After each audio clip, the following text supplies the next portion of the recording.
Question number 2, the Right Honourable Winston Peters. Mr Speaker, this question is to the Minister of Immigration and asks, does he stand by all his statements? If so, how? Mr Speaker. The Honourable Michael Woodhouse. Yes, in the context in which they were given, and to the second part of the question, vertically and confidently. Order. Order. Supplementary question, the Right Honourable Winston Never Peters. thought he'd say that. Can I ask the Minister this? How does he reconcile, and I quote him, there are forms of exploitation that are going on, end of quotes, with Immigration Instruction BM2, that people will not be eligible for the grant of residence if they exercise significant influence over the management and administration of any business which has not complied with our employment, immigration and taxation laws. Page 52. The Speaker.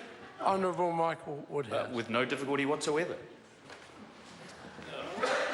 Supplementary question, Right Honourable Winston Peters. Well, Minister, does he agree with compliance with the Holidays Act 2009, that it's relevant legislation in terms of Immigration Instruction BM2, page 19? Mr Speaker. The Honourable Michael Mr Woodhouse. Speaker, I need to check with the Minister for Workplace Relations and Safety, but I think the Holidays Act was passed in 2003. Supplementary question, Right Honourable Winston Peters.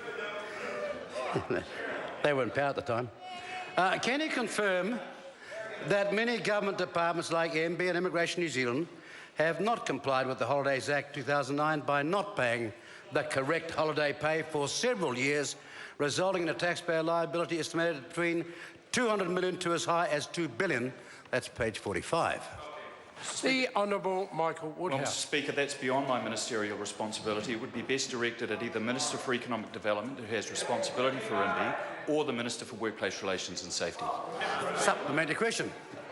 Supplementary question, Right Honourable Winston Peters. Given active corruption in investigations into Immigration New Zealand staff, huge Holiday Act liabilities and migrant workers being exploited, which is seriously harming our reputation, and given that he exercised significant influence over management and administration of Immigration New Zealand, does that mean that he is not a fit and proper person?